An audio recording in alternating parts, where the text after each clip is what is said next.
Every family has its dynamics and ours was no different. I was 29, working what my family considered a fake job in digital marketing, living in what they called a tiny apartment across town.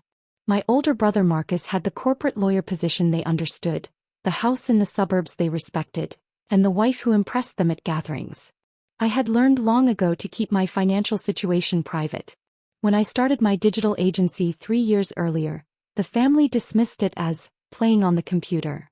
When clients started paying serious money for social media campaigns and website development, I never corrected their assumptions.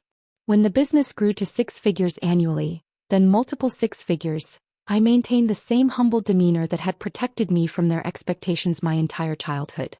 The Thursday before Thanksgiving, I was reviewing quarterly reports when my phone rang.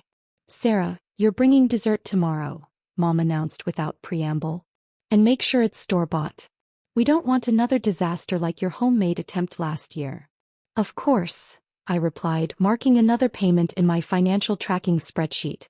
The monthly transfer to account ending in 7834 had gone through successfully, just like it had for the past 36 months.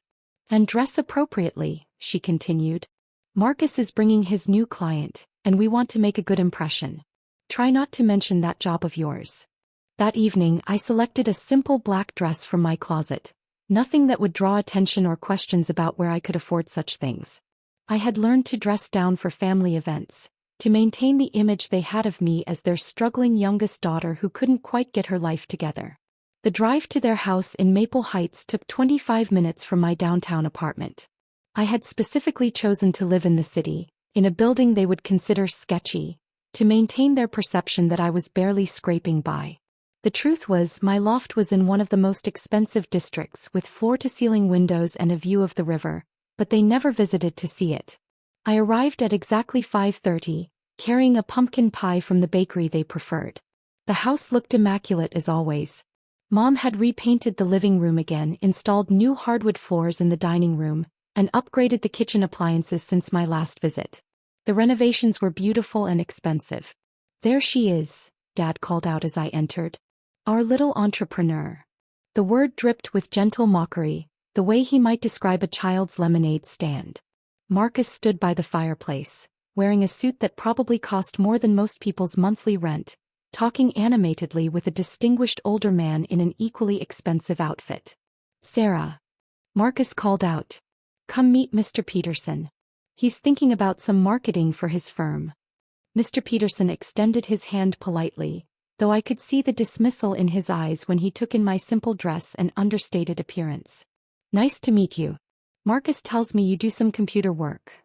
"Something like that," I replied with a smile. "Mostly small business websites." "Ah," he nodded, already losing interest. "Well, keep at it. Everyone needs a hobby." Marcus laughed and steered the conversation back to legal matters while I made my way to the kitchen, where Mom was orchestrating the final meal preparations with military precision. "Set the table for 8, she instructed. "And use the everyday dishes for yourself. Save the good china for the important guests." I complied without comment, arranging the mismatched place setting she had designated for me at the far end of the table, away from where the serious conversations would take place. My sister-in-law Jennifer arrived with their 2 children, immediately launching into a detailed account of their recent vacation to Europe and the private school interviews they had been conducting for 5-year-old Emma. "We're looking at Riverside Academy," she announced proudly. "The tuition is steep, but Marcus insists on the best education money can buy." "That's wonderful," I replied genuinely. "Emma's so bright. She'll thrive anywhere." "Well, not anywhere," Mom interjected pointedly. "Some of us understand the importance of investing in quality education instead of wasting money on frivolous things." The comment stung with its intended meaning. They still brought up my decision to attend State University instead of the private college they had preferred, as if my choice to graduate debt-free had been a personal failing rather than financial prudence. Dinner conversation flowed around me as it always did. Marcus discussed his latest high-profile case, Jennifer shared updates about their country club social calendar, and Mr. Peterson offered insights about the luxury car market. I contributed when directly asked but mostly listened, accustomed to being treated as the family member who had little of value to add to discussions about success and achievement. Sarah's been trying to make this internet thing work for years now, Dad explained to Mr. Peterson during the main course.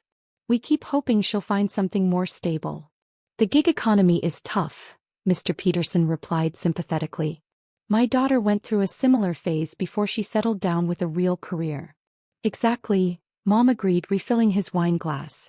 We've tried to help her understand that playing around on computers isn't a sustainable lifestyle, but you know how young people are about facing reality. I cut another bite of turkey and nodded agreeably. You're probably right. As we moved to dessert, the conversation took a turn I hadn't anticipated. Mom had been drinking wine throughout the dinner, and her tongue had loosened considerably. You know what's really embarrassing? She announced to the table. Having a 29-year-old daughter who can't even afford her own rent. The table fell silent for a moment. Jennifer looked uncomfortable. Mr. Peterson studied his pie intently, and Marcus cleared his throat awkwardly. Mom, Marcus said quietly, maybe we don't need to. No, it's fine, Mom continued, waving her hand dismissively. Sarah knows we're just concerned about her future. Don't you, honey? I looked up from my plate, meeting her slightly unfocused gaze. Of course. I mean, look at this situation objectively, she pressed on. Here's Marcus supporting his family, buying a beautiful home, planning for his children's education. He contributes to this family, helps us with things when we need it. And then there's... She gestured vaguely in my direction. Dad picked up the thread. What your mother is trying to say is that we worry about your financial stability. You're living in that tiny apartment, driving that old car, working at this computer job that doesn't seem to provide any real security. We've offered to help you find something more stable, Mom added. Marcus could probably get you an entry-level position at his firm. Receptionist work, filing, something with benefits. That's very kind, I replied evenly. I appreciate the concern. Do you though? Mom's voice was rising slightly. Because honestly, Sarah, it's getting embarrassing. When people ask about my children, I can talk about Marcus's partnership track, his beautiful family, his success. But when they ask about you... She trailed off with a shrug. Mr. Peterson was now actively studying the pattern on his dessert plate, clearly wishing he was anywhere else. Jennifer was cutting tiny bites of pie for the children, avoiding eye contact with everyone. The truth is, Dad said, leaning forward with the earnest expression he wore when delivering what he considered tough love, you need to stop pretending to be successful and start taking concrete steps toward an actual career. You're 29 years old, Mom continued. Most people your age have their lives figured out. They're not still playing around with hobby businesses and living like college students. Marcus finally intervened. Maybe we could discuss this later, privately? Why? Mom demanded. Sarah's not a child. She can handle an honest conversation about her situation. Can't you, honey? I set down my fork and looked directly at her. Absolutely. I appreciate your honesty. Good, she nodded approvingly. Because frankly, it's time you stopped pretending and acknowledged reality. You can't even afford your own rent without struggling. How embarrassing is that for the family? The words hung in the air like smoke from a fire. Around the table, everyone had gone very still, waiting to see how I would respond to what was essentially a public humiliation disguised as concern. I smiled calmly and reached for my water glass. You're absolutely right, Mom. I should definitely face reality. She looked surprised by my easy agreement, as if she had expected more pushback. Well, good. I'm glad you're finally ready to be realistic about your situation. Completely realistic, I confirmed. Dad nodded approvingly. That's what we like to hear. Now about Marcus's offer to help you find something at his firm. I listened politely as they outlined their plans for my career rehabilitation, nodding at appropriate intervals and making non-committal sounds of agreement. Mr. Peterson gradually rejoined the conversation once it moved away from the uncomfortable topic of my apparent failures. Jennifer began discussing holiday plans, and the tension at the table slowly dissipated. By the time I helped clear the dishes, the mood had shifted to something approaching normal. Mom seemed satisfied that she had finally gotten through to me about my unrealistic lifestyle. Dad appeared relieved that I was seeing sense about my situation. Even Marcus looked pleased that the family intervention had gone more smoothly than expected. I woke up Friday morning in my downtown loft, sunlight streaming through the floor-to-ceiling windows that offered a panoramic view of the city skyline. The space was minimally furnished but elegant, with polished concrete floors and exposed brick walls that had cost more to renovate than most people spent on cars. Over coffee, I opened my laptop and reviewed the previous month's business statements. Revenue was up 18% from the previous quarter, driven primarily by 3 new corporate contracts that would each pay more annually than Marcus made at his law firm. My investment portfolio had crossed another milestone, and the passive income streams were generating enough monthly to cover most people's yearly expenses. But this morning I wasn't focused on the success metrics. Instead, I was thinking about dignity, respect, and the difference between someone who has money and someone who understands money. I picked up my phone and dialed the familiar number. Wells Fargo customer service. This is Rebecca. How can I help you today? Hi Rebecca, this is Sarah Chin. I need to cancel a recurring transfer from my business account. Of course, Ms. Chin. Can you verify your account information for me? I provided the necessary details, navigating through the security questions with practiced ease. I see the transfer you're referring to, Rebecca said after a moment. The $4,800 monthly payment to account ending in 7834. This has been active for 36 months. May I ask the reason for the cancellation? The recipient no longer needs the assistance, I replied simply. Understood. I can process that cancellation immediately. The next scheduled transfer was set for December 1st, but that will now be cancelled. Is there anything else I can help you with today? That's everything, thank you. I hung up and sat back in my chair looking out at the city below. For 3 years I had been quietly covering my parents' mortgage payment. Ever since Dad's early retirement had reduced their fixed income and Mom's spending habits had remained unchanged. They had never asked for help directly, but I had noticed the stress in their conversations about money, the way they had stopped talking about certain expenses, the small economies they had started making. So I had simply started making the payments, routing them through an account that wouldn't be traced back to me, ensuring their financial stability while maintaining their pride. It had seemed like the kind thing to do at the time.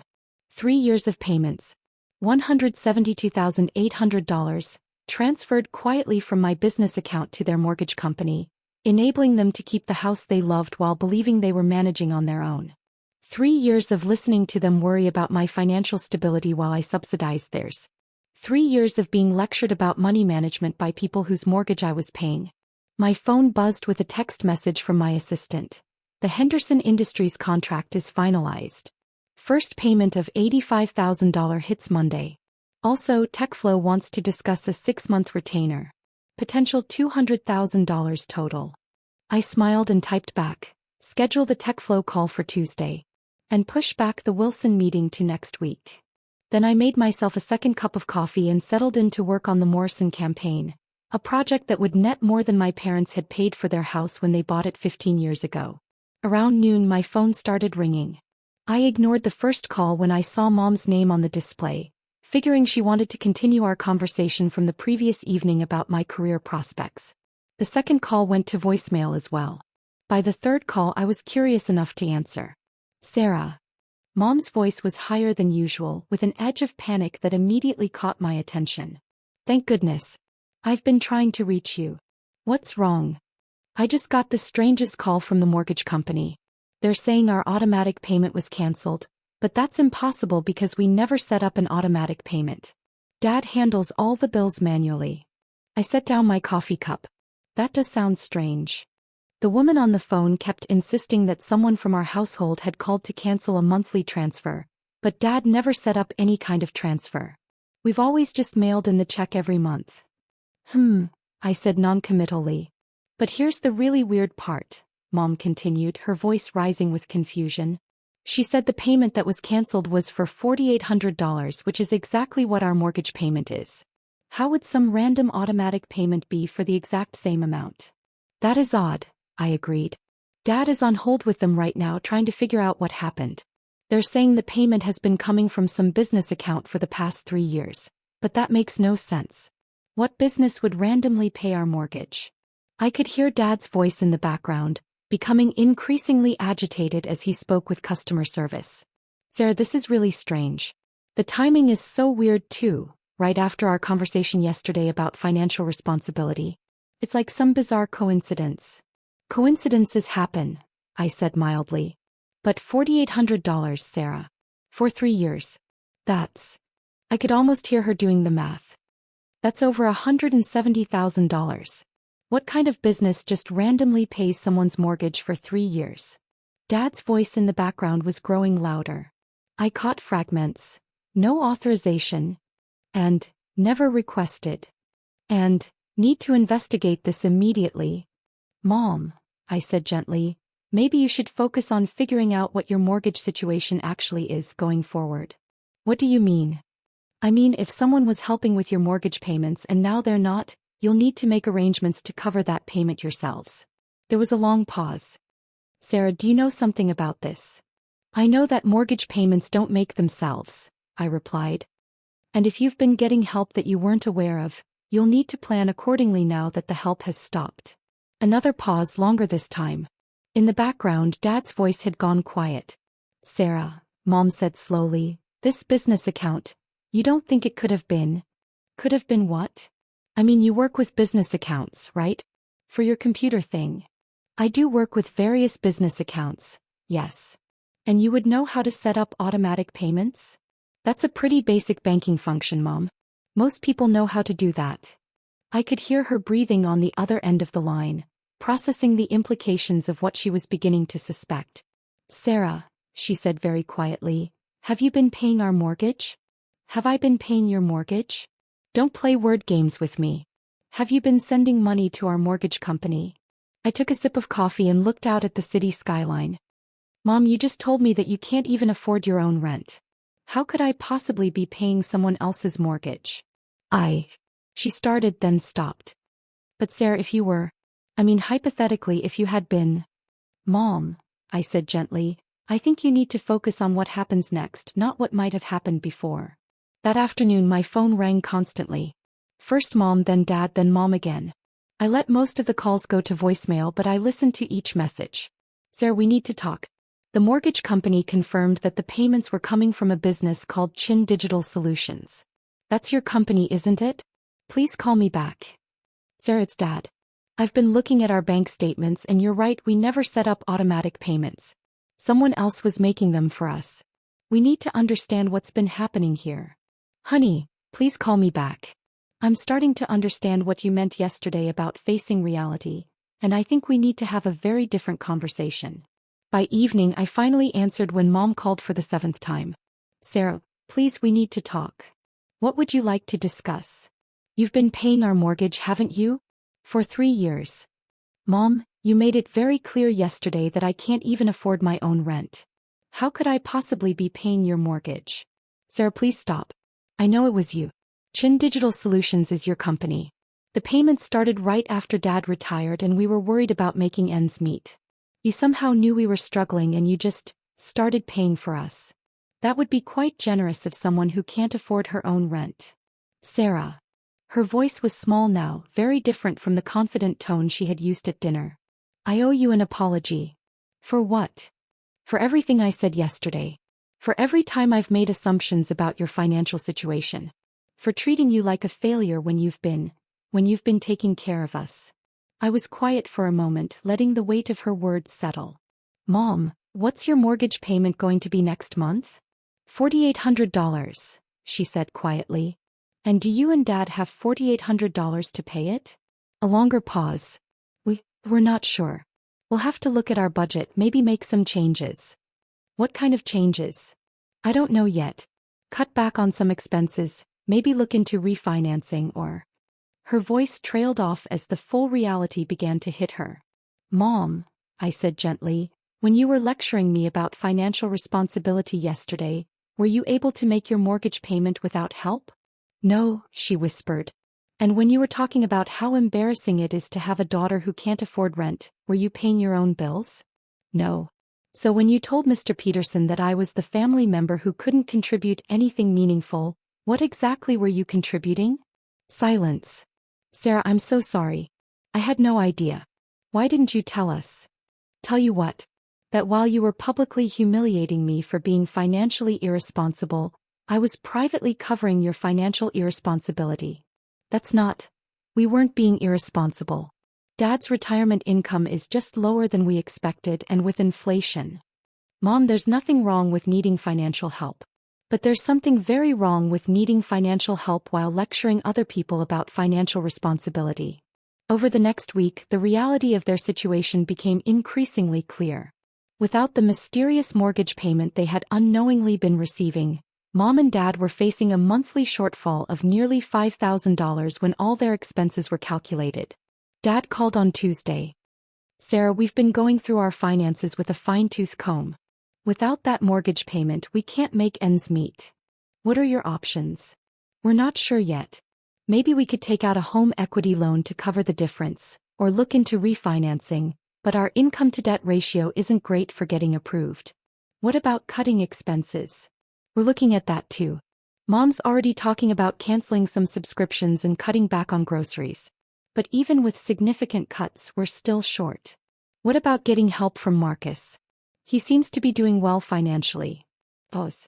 "We talked to him about it. He's willing to help some, but $4,800 a month is beyond what he can manage with his own mortgage and the kids' expenses." "I see. Sarah, I know we have no right to ask, especially after how we treated you, but is there any way you could continue helping us? Maybe we could work out some kind of arrangement, pay you back when we're in a better position." I was sitting in my office reviewing a contract proposal worth more than their house. "Dad, remember what Mom said yesterday? About how I can't even afford my own rent." "Sarah, please. We know we were wrong. We're sorry." "I know you're sorry. But being sorry doesn't change the fundamental problem." "What problem?" "The problem is that for 3 years, you've been receiving financial help that you didn't acknowledge, didn't appreciate, and didn't even recognize. And during that same time, you've been criticizing the person who was providing that help for being financially irresponsible. We didn't know it was you. But you knew someone was helping you, didn't you? The math had to work somehow. Your expenses were being covered by income that you didn't have." Another pause. We thought maybe Dad's pension was higher than we realized, or that we were just managing better than we expected." "Dad, did you really think you had somehow become better at managing money, or did you just not want to look too closely at how the numbers were working out?" Silence. "The truth is, Dad, you were happy to accept help as long as you didn't have to acknowledge where it was coming from or feel grateful for it. The moment you had to face the fact that your daughter was supporting you financially, it became a problem." Marcus called on Friday. "Sarah, we need to talk about Mom and Dad." "What about them?" "They're panicking about the mortgage situation. They've asked me to help, but honestly, I can't cover $4,800 a month on top of my own expenses. Jennifer and I ran the numbers, and it's just not feasible long term." "That sounds like a difficult position." "Sarah, I know what you did. I know you've been paying their mortgage for 3 years. Did they tell you that?" "They didn't have to. Chin Digital Solutions, the business account, the timing of when the payments started. It's obviously you. And what's your point?" "My point is that you're clearly in a position to help them and they desperately need help." I leaned back in my chair. "Marcus, at Thanksgiving dinner, what did you say when Mom was publicly humiliating me about my financial situation?" "I told her maybe we should discuss it privately. But you didn't correct her assumptions about my finances." "I didn't know about your finances. You knew I wasn't living like someone who was struggling to pay rent. You knew my apartment was in an expensive area. You knew I dressed well when I wanted to. You knew I was running a business that was clearly generating income. I guess I just thought. You thought what was convenient to think. Just like Mom and Dad thought what was convenient to think." "Sarah, that's not fair. What's not fair is sitting quietly while your parents publicly humiliate your sister for being financially irresponsible when she's been subsidizing their lifestyle for 3 years." Marcus was quiet for a moment. "You're right. I should have spoken up." "Yes, you should have. But they really do need help now. And I really did need support at that dinner. But support is something you give to family members, not something you just take." "So what happens now?" "They lose the house."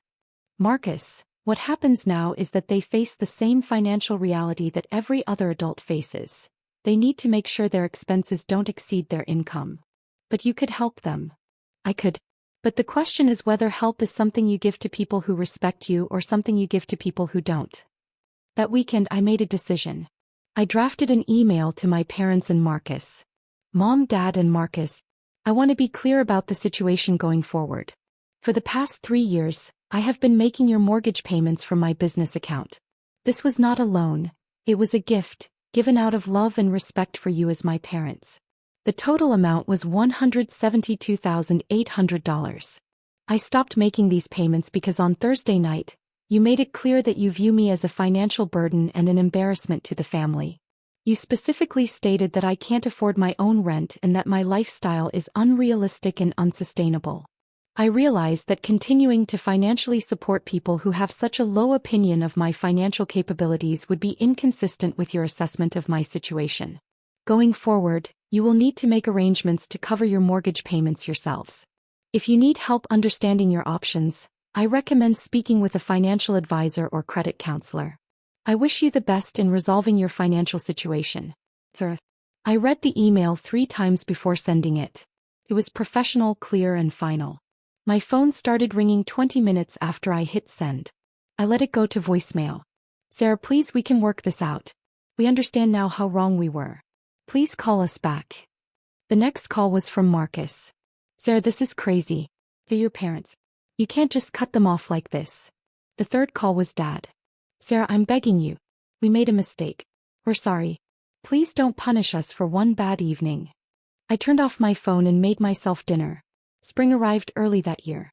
From my office window, I could see the trees along the riverfront beginning to bud, promising another season of growth and renewal. The Henderson Industries campaign had exceeded all expectations, leading to 3 additional corporate contracts and a referral network that had essentially doubled my business. I had hired 2 full-time employees and moved to a larger office space in the same building. My parents had managed to keep their house, but just barely. They had refinanced at a higher interest rate, taken out a home equity loan, and made significant lifestyle changes.